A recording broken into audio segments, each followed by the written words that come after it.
যুদ্ধের আশঙ্কা নাকি কূটনৈতিক সমঝোতার একটা নতুন সমীকরণ? ভারত চীনের ক্রমাগত দ্বন্দ্বের পর এবার বেইজিং সফরে ভারতের চাণক্য অজিত দোভাল।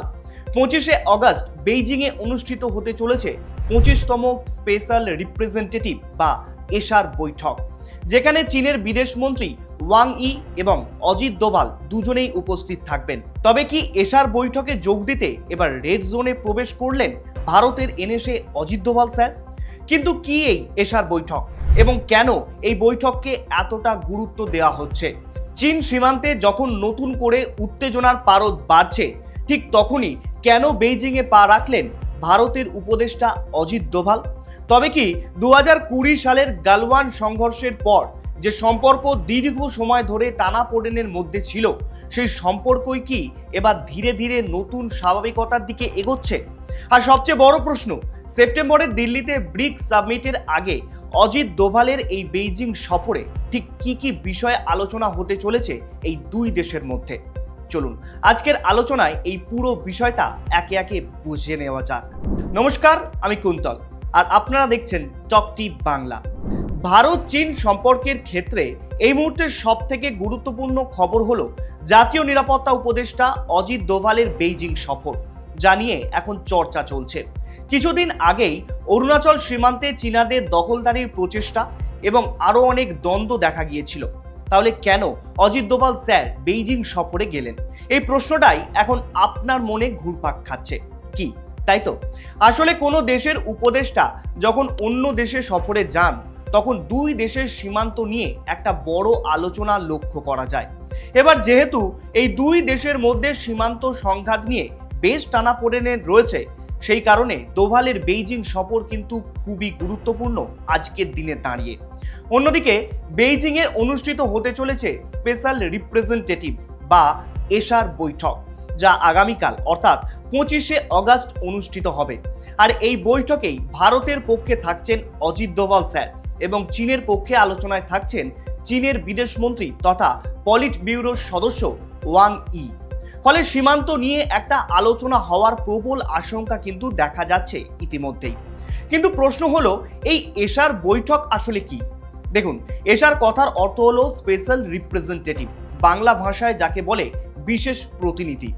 ভারত ও চীনের মধ্যে প্রায় 3488 কিলোমিটার দীর্ঘ সীমান্ত নিয়ে দীর্ঘদিন ধরে বিরোধ রয়েছে। আর সেই বিরোধকে মেটাতেই 2003 সালে স্পেশাল রিপ্রেজেন্টেটিভ মেকানিজম তৈরি করা হয়েছিল, যার প্রধান উদ্দেশ্য ছিল এই দুই দেশের প্রতিনিধি সামনাসামনি বসে সীমান্ত সংঘাত কিভাবে মেটানো যায় তার একটা ব্লুপ্রিন্ট তৈরি করা।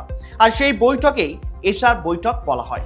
কিন্তু এত বছর ধরে এই এশার মেকানিজম চলার পরেও ভারত চীনের সীমান্ত সমস্যার কোনো রকম স্থায়ী সমাধান হয়নি।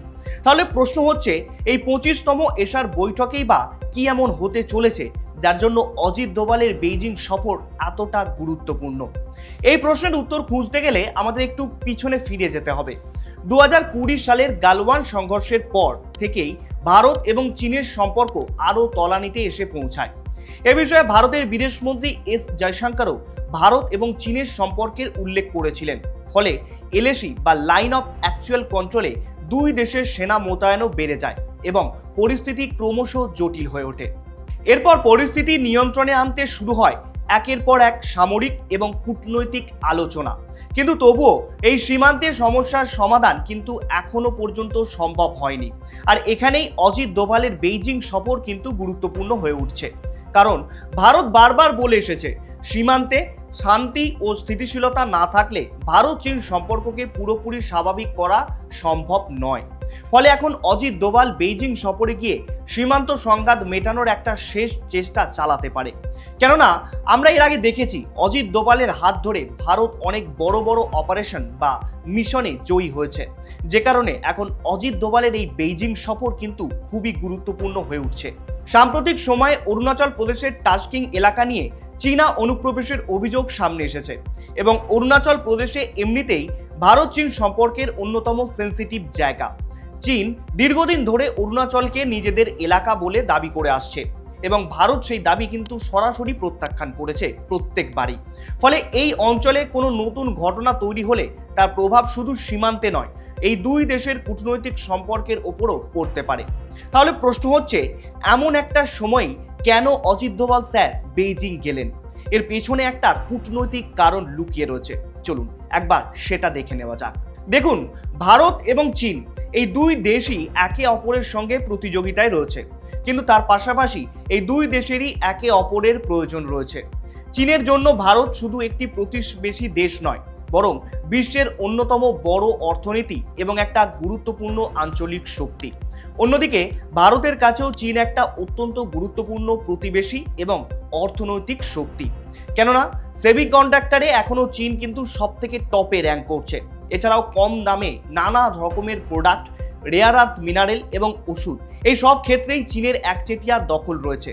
হ্যাঁ, যদিও ভারত সেই ডাইভার্সিফিকেশন করছে, আর তাই ভারত এই মুহূর্তে সীমান্ত সংঘাত মিটিয়ে চীনের সাথে একটা কূটনৈতিক সম্পর্ক গড়ে তোলার চেষ্টা করছে। এছাড়াও বর্তমানে আমেরিকা এবং চীনের মধ্যে একটা কূটনৈতিক প্রতিযোগিতা তৈরি হয়েছে, যার পরের স্থানেই রয়েছে ভারত। ফলে ভারত এখন নিজের স্বার্থে নিজের সীমান্তকে রক্ষা করার আপ্রাণ চেষ্টা চালিয়ে যাচ্ছে। পাশাপাশি ইন্দো প্যাসিফিক অঞ্চলে ভারতের ভূমিকা কিন্তু ক্রমশ বাড়ছে। কোয়াডের মতো স্ট্র্যাটেজিক জোটে ভারত গুরুত্বপূর্ণ সদস্য হয়ে উঠছে। ফলে বেইজিংয়ের দৃষ্টিতে ভারতের সঙ্গে দীর্ঘদিনের উত্তেজনা বজায় রাখা ঠিক কতটা লাভজনক হবে সেই প্রশ্নও কিন্তু রয়েই যাচ্ছে। এবারে আসা যাক অজিত দোভাল এবং ওয়াং ই এর বৈঠকে সম্ভাব্য আলোচনার দিকে। প্রথমেই আলোচনায় আসতে পারে এলএসির বর্তমান পরিস্থিতি বা লাইন অফ অ্যাকচুয়াল কন্ট্রোলের বর্তমান পরিস্থিতি। সীমান্তে কোনো অপ্রত্যাশিত পরিস্থিতি তৈরি হলে এই দুই দেশের সেনা এবং প্রশাসনের মধ্যে দ্রুত যোগাযোগের রাস্তা কিভাবে আরও কার্যকর করা যায় সেই বিষয়েও আলোচনা হতে পারে। এর পাশাপাশি রয়েছে সেনা প্রত্যাহার এবং সামরিক উত্তেজনা কমানোর প্রশ্ন। সীমান্তে যেসব জায়গায় এখনো অস্বস্তি বা মতবিরোধ রয়েছে, সেখানে পরিস্থিতি কিভাবে আরও বেশি স্থিতিশীল করা যায় সেটা ভারতের কাছে অত্যন্ত গুরুত্বপূর্ণ হতে পারে। অন্যদিকে যে সীমান্ত সমস্যা কয়েক দশক ধরে এই দুই দেশকে মুখোমুখি দাঁড় করিয়ে রেখেছে, তার রাজনৈতিক সমাধানের প্রক্রিয়া কিভাবে এগিয়ে নিয়ে যাওয়া যায় সেটাও কিন্তু আলোচনার একটা অংশ হতে পারে। কারণ এই দুই দেশের মধ্যে অর্থনৈতিক সম্পর্ক, বাণিজ্য, প্রযুক্তি সরবরাহ ব্যবস্থা এবং আন্তর্জাতিক মঞ্চে পারস্পরিক সহযোগিতার মতো একাধিক বিষয়ও রয়েছে। আর এখানেই একটা গুরুত্বপূর্ণ পরিবর্তন দেখা যাচ্ছে। একদিকে ভারত চীনের ওপর অতিরিক্ত নির্ভরতা কমাতে চাইছে, আবার অন্যদিকে বিরল খনিজ, ওষুধ এবং উৎপাদন ব্যবস্থার মতো গুরুত্বপূর্ণ ক্ষেত্রে ভারত কিন্তু বিকল্প সরবরাহ ব্যবস্থা তৈরি করার একটা প্রবল চেষ্টা চালাচ্ছে। কিন্তু বিশ্বব্যাপী সরবরাহ ব্যবস্থা বহু গুরুত্বপূর্ণ ক্ষেত্র চীন এখনো কিন্তু অত্যন্ত শক্তিশালী। ফলে ভারতের কৌশলটা হলো প্রয়োজনীয় জায়গায় চীনের ওপর নির্ভরতা কমিয়ে নিজের দর কষাকষির ক্ষমতা আরও বেশি করে বাড়ানো।